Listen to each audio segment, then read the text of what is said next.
queridísimo compañero y amigo, al colega, periodista y escritor Ricardo Sevilla. Querido Ricardo, te saludo con mucho gusto. ¿Cómo estás? Querido Toño, público memorioso, muchísimas gracias por la presentación de mi querido también don David. Pues estoy muy bien, hace fresco en la Ciudad de México, al oriente de la Ciudad de México, para ser más específicos. Por alguna razón en la derecha siempre han catalogado mal al oriente de la Ciudad de México los fifís, los fachos. A ellos les gusta vivir en el sur, allá donde se encuentra el Pedregal, allá donde se encuentran las colonias machuchonas. Aquí nosotros estamos en el corazón del oriente de la Ciudad de México. Hay un grillito por acá que se está atajando el agua porque ha estado lluvioso el clima aquí en el centro del país. Y bueno, pues por eso tenemos hoy suétercito, pero nos encontramos muy bien, mi querido Toño. Estamos leyendo como siempre, ahora releyendo en este caso a Yo Robot de Isaac Asimov. Uno de Fantástico, mis libros. Isaac Asimov.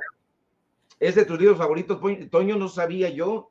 Te lo conté cuando estuvimos ahí en Los Datos Duros, que yo soy fanático de Isaac Asimov y que tuve de hecho una conversación con ChatGPT cuando estaba todavía en desarrollo la aplicación ya para teléfonos inteligentes, en la que filosofé con un robot sobre precisamente la ética robótica que plantea Isaac Asimov y de la que supuestamente se han inspirado muchos pues ingenieros en robótica para esa ética ante la inteligencia artificial, ¿no?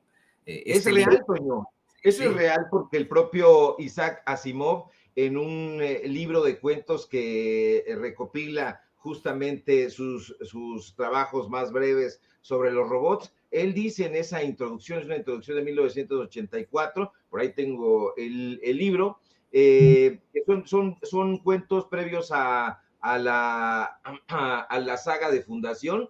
Entonces él dice en ese prólogo que él inventó la palabra robótica y lo dice con mucho orgullo y dice, yo esta palabra la inventé en un diálogo, perdón, entre robots y pues me ha dado muchísimo gusto que se haya adoptado en el medio científico y que ahora la robótica pues sea ya no solamente una materia, sino incluso una ciencia, Toño. Entonces, el propio Isaac Asimov así lo dijo, la robótica es una palabra que él inventó en sus ficciones. Por eso siempre decimos, Toño, que es muy importante leer, pero también la imaginación. La imaginación, como decía Benito Pérez Galdós, es la loca de la casa. Entonces, si nosotros no tenemos un convivio con la loca de la casa, pues entonces estamos perdidos. Y eso es justamente de lo que vamos a hablar en un ratito, de la imaginación de la loca de la casa, que tiene que ver con la crónica, la forma en cómo tú ves, cómo observas la realidad. Muchas veces se envidia la palabrería, se envidia la llamada inteligencia intelectual, cuando en realidad lo que se debería de envidiar es la imaginación, porque muchas veces tú vives un hecho y otra persona vive ese mismo hecho, pero lo ven de diferentes maneras. Y entonces en la apreciación está el detalle y en la apreciación está la crónica. No, y querido Ricardo, este es un tema que da para mucho más, especialmente en estos tiempos. Si usted no lo sabe, hace aproximadamente un año, los desarrolladores en robótica tuvieron pues que reunirse con los principales líderes del mundo ante el siguiente planteamiento que resultó hasta cierto punto preocupante para la humanidad. Llegaron a un punto en el que los científicos proyectaron que la inteligencia artificial podría empezar a evolucionar.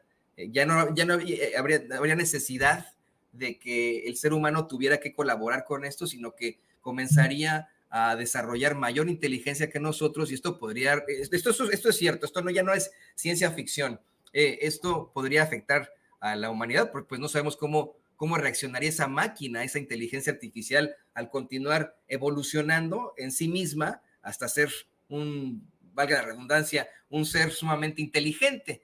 Y buscaron en varios líderes mundiales, junto con estos científicos en robótica, poner frenos a esta inteligencia artificial que hoy, querido Ricardo, querido público consentidor, es increíble. Yo, mire, nada más para que haga la prueba, porque cobran después de ciertas preguntas. Vamos, no le van a cobrar a menos que usted pague.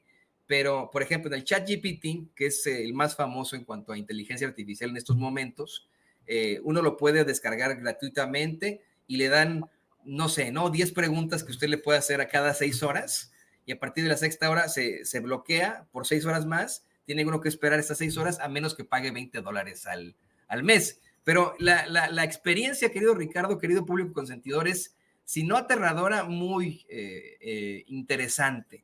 Verdaderamente son modelos en los que uno puede platicar físicamente con viva voz con un robot.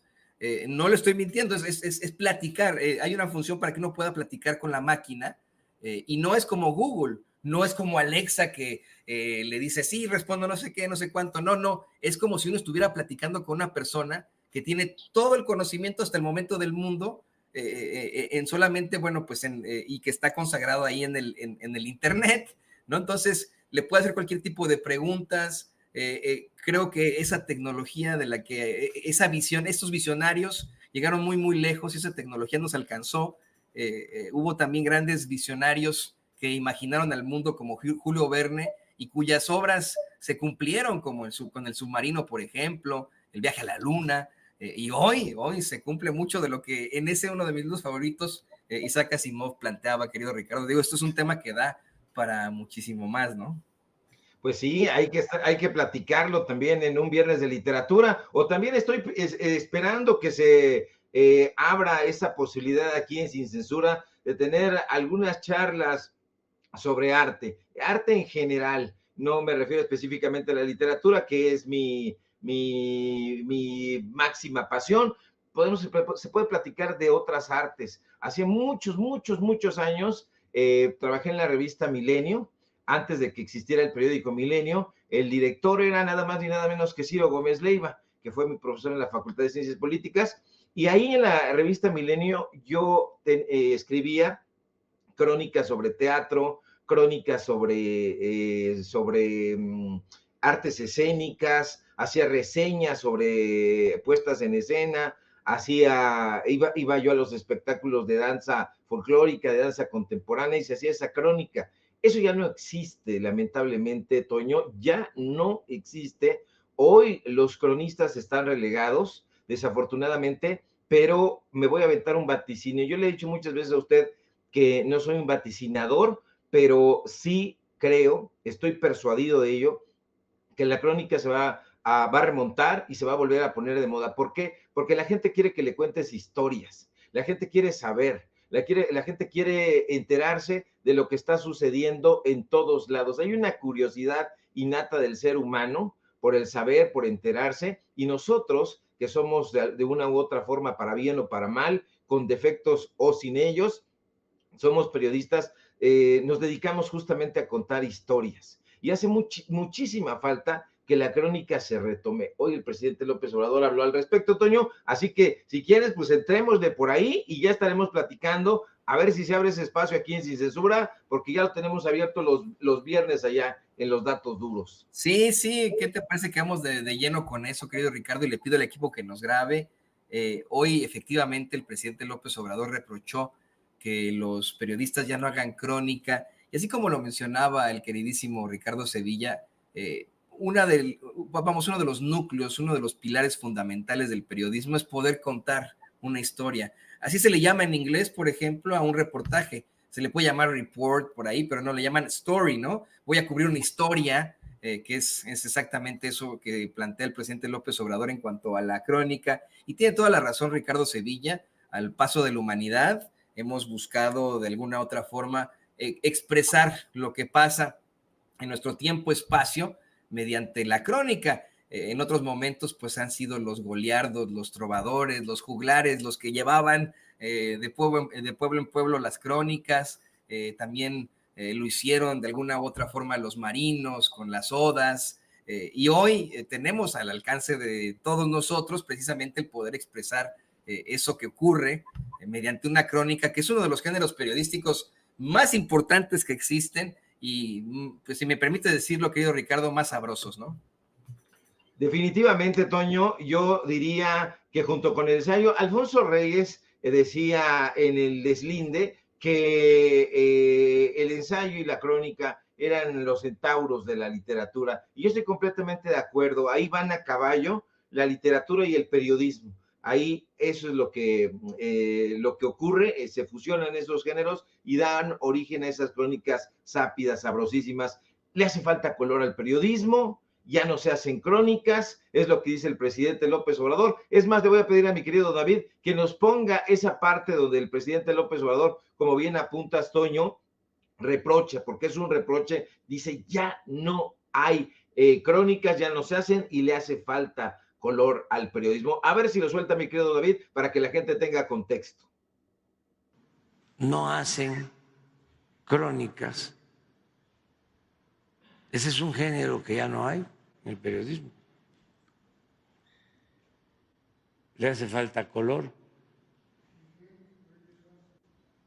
Miguel Reyes Razo, y habían otros, por ejemplo, el finado Avilés, Jaime, y había uno del Universal,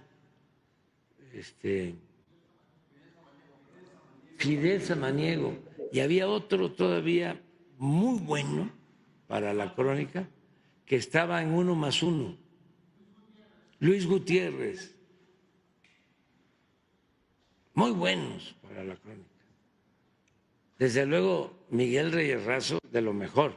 Ya les platiqué que de ahí tomó nota Héctor Aguilar Camín para hacer un buen libro, una buena novela que se llama Morir en el Golfo, porque el periodismo antes tenía esto de la crónica y se fue perdiendo. Fíjate, Ricardo, que yo tuve la oportunidad de conocer a Fidel Samaniego. De hecho, llegué junto con su hijo y mi señor padre. Fuimos los cuatro a ver un partido de los Pumas hace ya muchos ayeres, porque su hijo estudiaba ahí conmigo en la Septien. Y bueno, evidentemente, pues hay críticas hacia su persona. Tú las conoces perfectamente por, de alguna otra forma, la relación que tuvo con ciertas estructuras gubernamentales. Yo no me voy a referir a él por el conocido llamado temor reverencial, pero efectivamente, qué buenas crónicas las de Samaniego, qué buenas crónicas las que existían antes y que hoy ya no vemos, ¿no?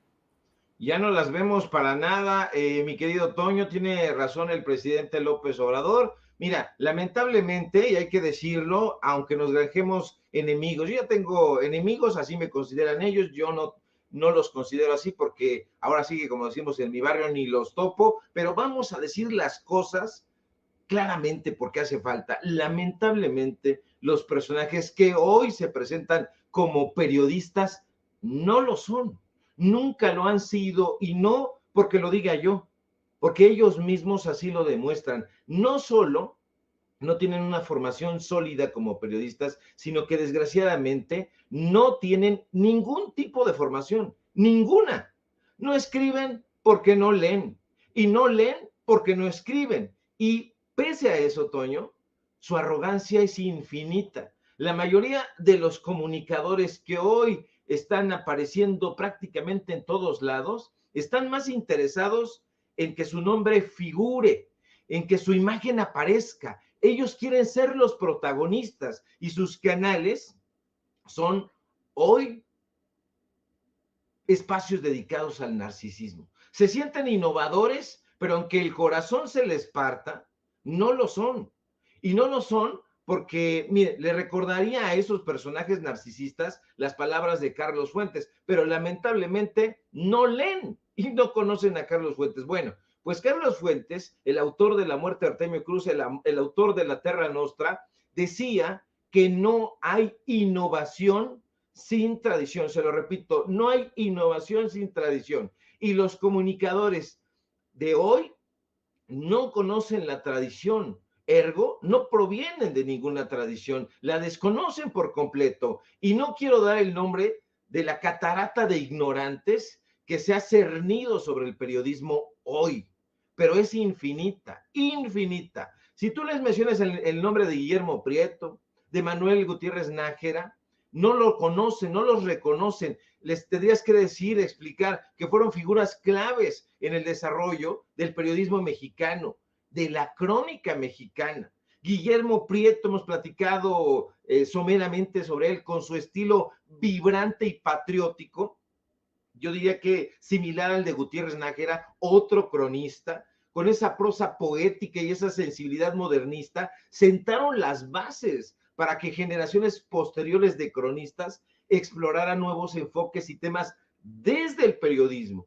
Prieto, Guillermo Prieto, en obras como Apuntes para la guerra entre México y Estados Unidos, es tremendo, porque ahí captura la emoción y el fervor nacionalista de la época. Se describe con detalles vívidos las preparaciones militares y la defensa de la capital mexicana. Eso ya no se lee.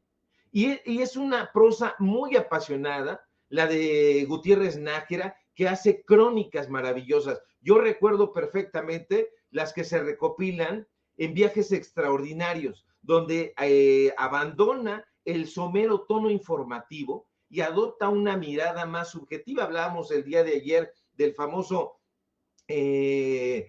periodismo gonzo de Hunter Thompson. Ya no, nadie se acuerda de eso, pero bueno, pues es que aquí lo hay. Aquí también ha habido grandes cronistas con estilos refinados, destacando detalles visuales, emocionales. Entonces, eso es lo que reprocha el presidente López Obrador, que ya no haya crónicas como las que hacía Salvador Novo, como las que hacía Carlos Monsiváis, pero no solamente ellos, es la lista de nombres es larga. Martín Luis Guzmán en La sombra del caudillo, Vicente Rivapalacio en Los cuentos de un loco. Ahí exploraron la crónica como vehículo para la crítica social y política. Ahí, si usted le echa un ojito, yo creo que lo va a hacer, se exponen las complejidades y las contradicciones de la realidad mexicana. Figuras como Manuel Paino, como Ignacio Manuel Altamirano, como José Tomás de Cuéllar, por ejemplo, también utilizaron la crónica para documentar las transformaciones urbanas y los cambios en las costumbres y tradiciones, y ahí están para abonarlo con datos muy precisos, las obras de Manuel Paino, Los bandidos de Río Frío, Clemencia de Ignacio Manuel Altamirano. Entonces, podemos seguir agregando nombres: Luis González Obregón, Ángel del Campo Micrós, Ricardo Garibay, en Fiera Infancia y otros cuentos. Ahí se ampliaron los alcances de la crónica, se abordan las historias de la Ciudad de México en el caso de Ricardo Garibay, pero si hoy más recientemente te vas asomando, vas a encontrar todavía grandes crónicas en Jorge Ibargüengoitia, pero además en Emiliano Pérez Cruz. Tú le dices a los periodistas de hoy, oye, ¿te acuerdas de Emiliano Pérez Cruz, el gran cronista de la Ciudad de México? No, no me acuerdo, es que no lo han leído, y Emiliano Pérez Cruz está ahí, todavía da clases en la SOGEM, es el gran cronista de la Ciudad de México, diría yo, en la actualidad. ¿Y quién lo conoce? Es este color que está pues lamentando nostálgicamente el presidente López Obrador, es algo que hace falta. Pero hoy el narcisismo de las redes sociales, porque también tiene sus virtudes, pero tiene sus muchísimos defectos, el narcisismo de las redes sociales dice, bueno, voy a sacar mi teléfono y voy a hablar de cualquier cosa, me voy a colgar de alguna investigación que se haya hecho sin censura, me voy a colgar de alguna investigación que se haya hecho en contralínea, y de ahí párale de contar. ¿Por qué? Porque estoy más preocupado por cómo me veo, por cómo luzco frente a la gente. No les importa el contenido, no les importa la forma. Todavía en el deporte se puede hacer muchísimas críticas a David Faitelson, pero David Faitelson le imprimió a la crónica deportiva, a la crónica de fútbol, una sensación muy, pero muy interesante. Hoy esa crónica ya no se da prácticamente en ningún espacio. Si tú vas a los medios de comunicación habituales, que son los medios de comunicación que todavía tienen ahí 2 o 3 suplementos culturales, te vas a dar cuenta de que ya no hay crónica, ya no se habla sobre la gente, sobre el espectador, sobre el punto de vista de quien hace la crónica. ya no es necesario tener una formación periodística y eso es de lamentar. Tiene que haber una academia de periodismo. ¿Por qué? Porque las universidades lamentablemente han resultado ineficaces para formar periodistas. He andado carraspiento y le pido a usted disculpas para que vea que estamos en vivo y para que vea que no tenemos ni, tratamos de no beber agua para a ver si emulamos un poco al presidente López Obrador. El presidente López Obrador es un maestro del periodismo. Yo lo veo de esa manera, Toño, porque a través de sus libros ha registrado también los cambios sociales, los procesos políticos, desde el punto de vista del autor, en este caso el propio presidente, ahora que es el primer mandatario, pero antes también nos ha dado una crónica puntual de esos sucesos históricos. Hoy ya no. Dígame usted, ¿cuándo conoció a un presidente que tuviera ese comercio intelectual con los libros, a un presidente que escribiera, a un presidente que leyera, a un presidente que publicara libros que él escribió con su puño y letra? ¿Se imagina usted un libro de Enrique Peña Nieto, un libro de Felipe Calderón, un libro del inepto Vicente Fox? No, para nada, porque no son personajes que tuvieron una formación. Y este presidente, el presidente López Obrador, el que ya se está sintiendo esa nostalgia en el aire y que todas las mañaneras nos hace sentir, va a hacer falta, muchísima falta. Yo le reprocho, mi querido Toño, porque hay que reprochar cosas también, porque ese es el papel del periodista.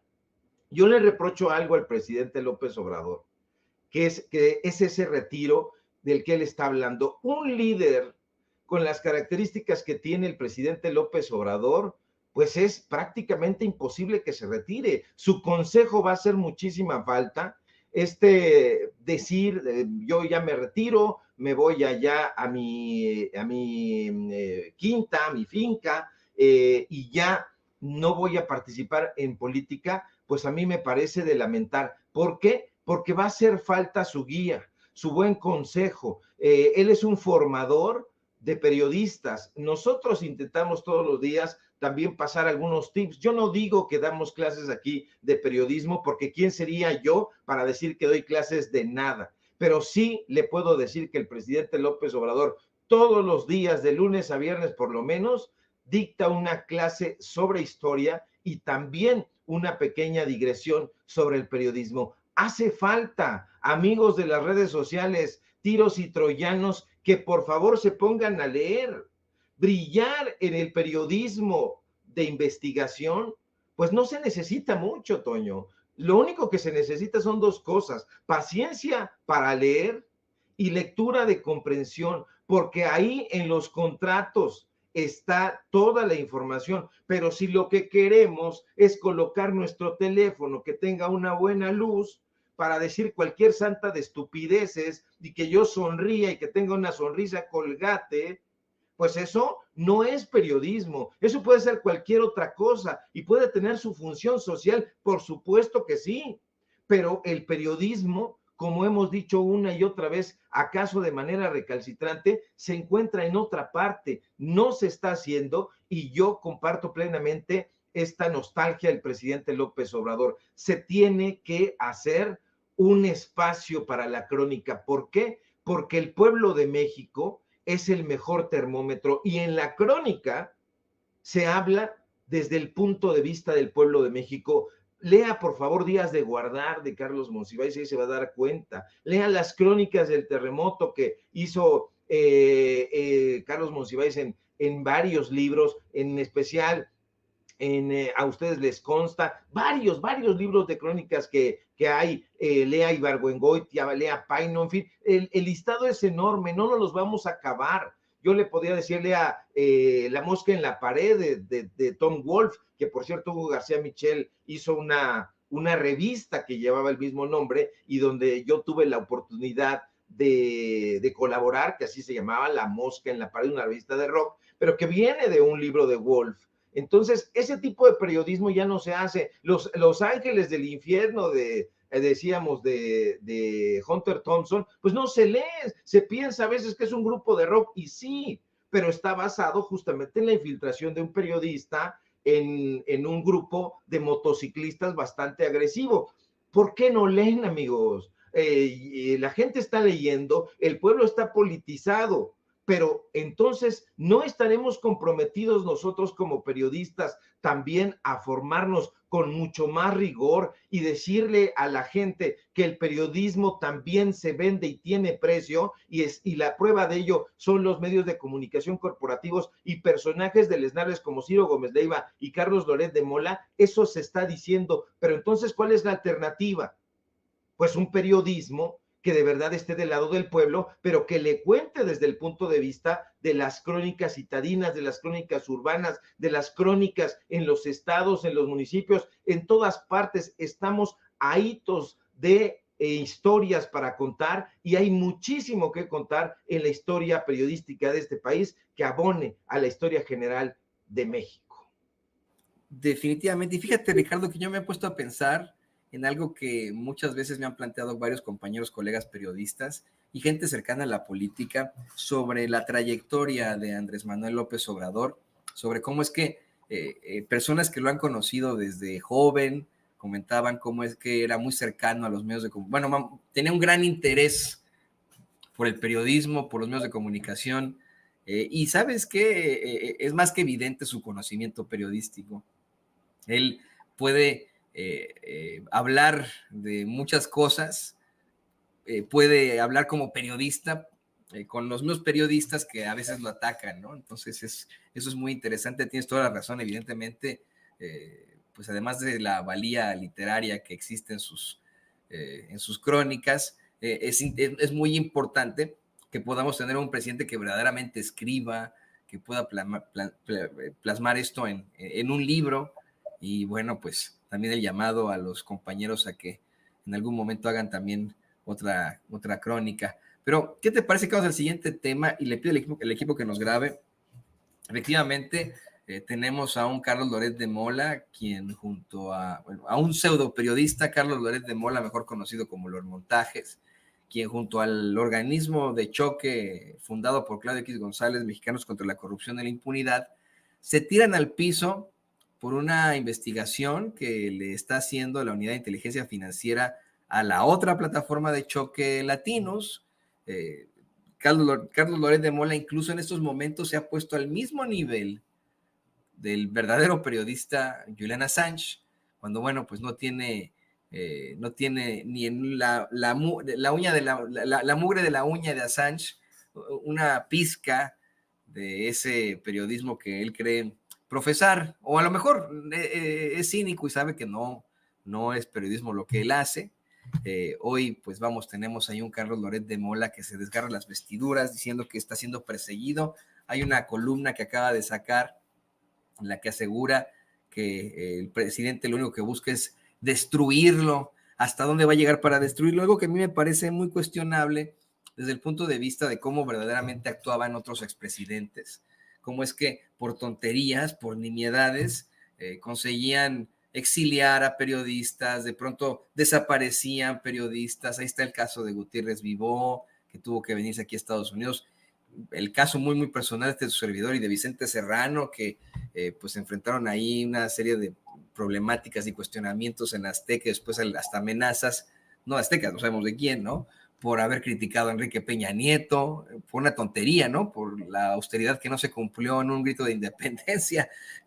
Y tomando en consideración todos estos montajes que ha hecho Carlos Loret de Mola, tomando en consideración todas estas, pues, estos ataques que ha tenido el presidente López Obrador, era como para que de verdad ese hombre con tanto poder como es el presidente de la República lo destruyera, pero ahí está campante, participando en sus programas de radio, ahora dice estar de vacaciones, pero bueno, pues es la cara de esa plataforma de choque Latinos, y también insistir hasta el cansancio que si alguno de sus montajes hubiera tenido verdaderamente algo de veracidad, yo estoy seguro que los panistas que tienen muy buenos abogados, al menos hubieran conseguido algún tipo de acusación formal en contra de uno de los hijos del presidente López Obrador, como ocurre acá en Estados Unidos a meses de las elecciones, que ya consiguieron acusar formalmente y declarar culpable a Hunter Biden, hijo del presidente Joe Biden.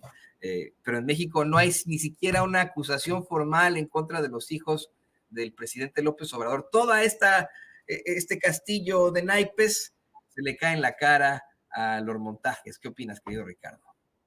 Mira, Toño, frente a mí, justamente ahorita que estabas hablando, estaba yo poniendo mucha atención en tu comentario y tengo frente a mí las obras, ahí frente a mí tengo otro libro similar a este que tengo aquí a mi espalda, y ahí enfrente tengo los libros de Kenzaburo Oe Kenzaburo le dicen allá en Japón, y entonces en uno de los libros se titula Una cuestión personal. Y a mí me parece justamente que es una cuestión personal la que está animando a Carlos Loret de Mola en contra del presidente López Obrador. Hay otro libro de Kenzaburo ahí enfrente y dice, dinos cómo sobrevivir a nuestra desgracia. Y eso es lo que le tienen que decir a Carlos Loret de Mola.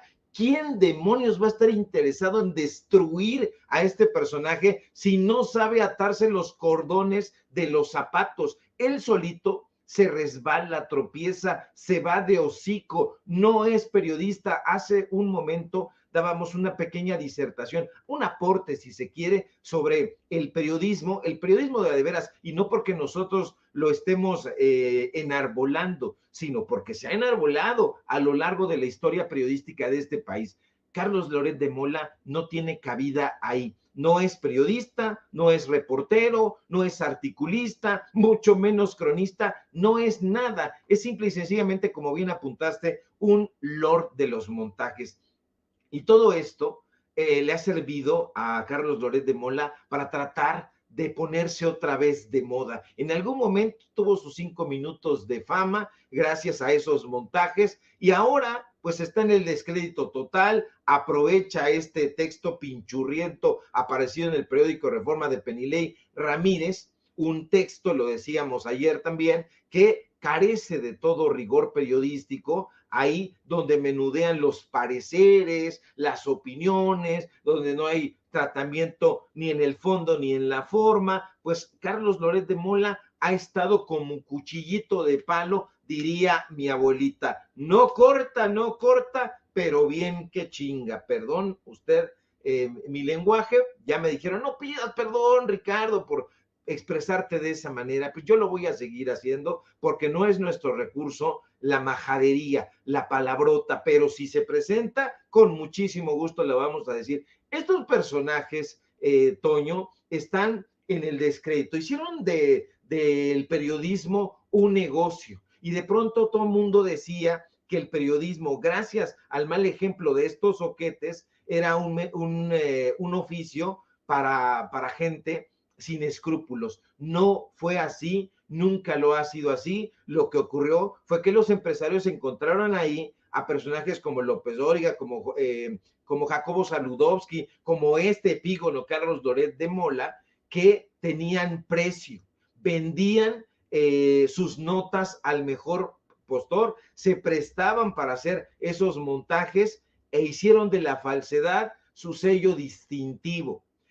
Se pusieron a lanzar cataratas de descalificaciones en contra de los gobernantes en turno porque no les daban chayote. Eso es justamente lo que está sucediendo en este sexenio. Este presidente no necesita una plataforma de comunicación porque ya la tiene y se llama La Mañanera, que decíamos también el día de ayer, que provenía de una tradición liberal, de la tradición crítica, de la tradición de los hermanos Flores Magón. No lo necesita el presidente López Obrador. Entonces, ¿por qué tendría que pagarle a Carlos Loret de Mola, a Radio Fórmula, a Televisa, a TV Azteca, la televisión del usurero? ¿Por qué tendría que pagarles? No, él solo comunica y es en sí mismo un medio de comunicación.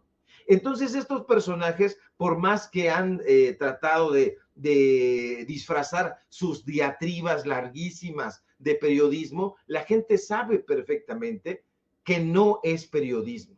No se sabe en este momento, a ciencia cierta y con datos duros, si en efecto la unidad de inteligencia financiera encabezada por Pablo Gómez esté llevando a cabo una investigación sobre Latinos, 2 empresas de Latinos según el parecer de Penilei, pero no se sabe. Ahora, lo que nosotros nos hemos planteado es ¿por qué no se tendría que investigar? ¿Por qué? Si las fuentes de Roberto Madrazo han sido, por decirlo menos, opacas, y como cualquier otra empresa, como cualquier otra compañía, los propietarios deben transparentar sus ingresos. Ellos dicen, bueno, es que nosotros estamos siendo perseguidos. ¿Por qué? ¿Por una auditoría? Una auditoría, se hacen auditorías todo el tiempo, en todo momento, en las instituciones, en las empresas. No deberían sentirse agraviados, no tienen por qué sentirse intimidados ni perseguidos, porque justamente ese es el papel de las autoridades.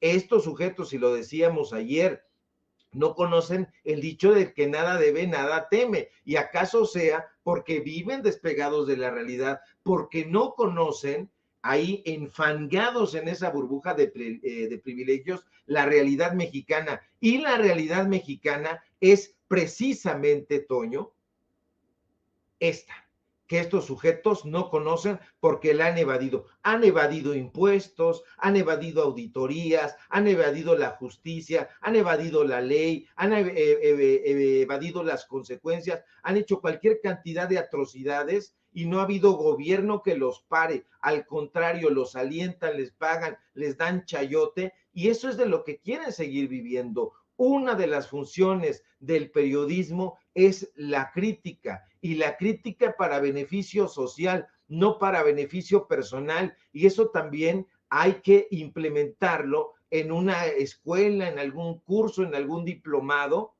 para que la gente lo sepa, porque estos personajes siguen jode y jode diciendo que el presidente López Obrador los está persiguiendo, cuando la verdad sea dicha, ni quien los tope. Por lo menos así dicen en mi barrio, Toño. No, nadie los toca.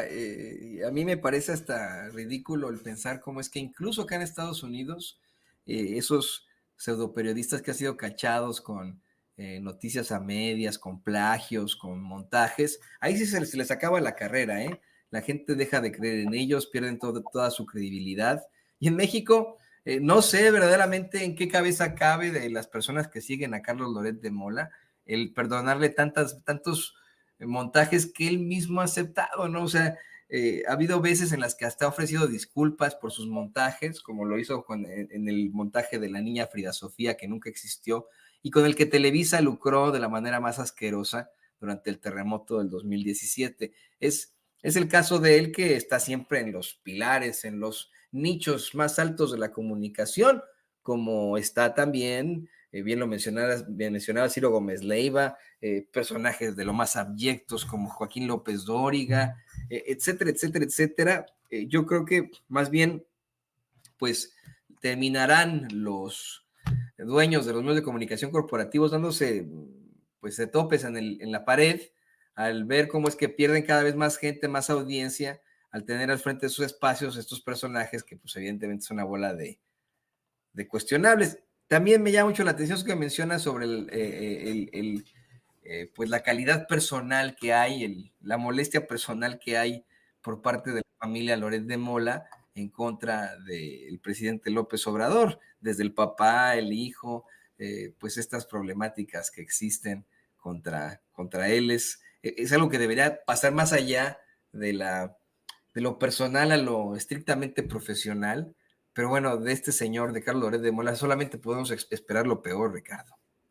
Sí, es una animadversión, por eso decía yo, parafraseando el libro de Kenzaburo, es una cuestión personal. Esto ya no tiene nada que ver con la crítica periodística, esto ya no tiene nada que ver con las investigaciones. Hay tantos temas, tantas agendas que darle a conocer a la gente, tantos hechos de corrupción a lo largo del mundo, a lo largo y ancho del mundo, a lo largo y ancho del país, que da hueva, da grima, da pereza estar escuchando a Carlos Loret de Mola en sus espacios, ahí en W Radio, ahí en Latinos. Bueno, ahí en Latinos pues está entre Azul y Buenas noches, parece que se largaron sin pagar, una cosa muy, muy extraña. Ya sabían perfectamente que iban a bajar la cortina, se largaron, son unos infelices, la gente, la tropa, como siempre, está pagando los platos rotos. Era lo que comentábamos ayer con una amiga.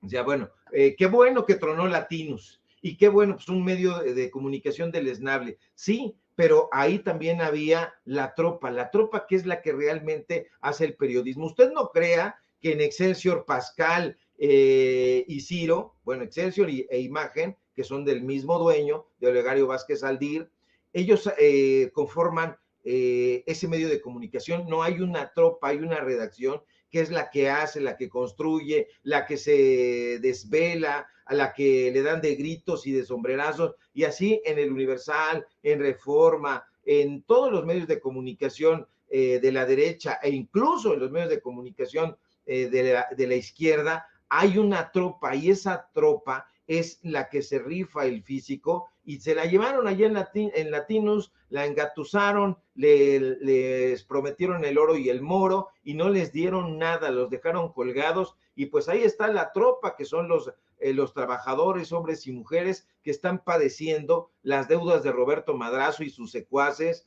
la inmundicia de Carlos Loret de Mola, porque hay un lado B. Ahora sí que como dice por ahí una frase hecha, es lo que callamos los periodistas, mi querido Toño, porque hay tantas cosas que darle a conocer a la gente de lo que está sucediendo tras bambalinas en la política, en el arte, en los circuitos que usted menos se imagina.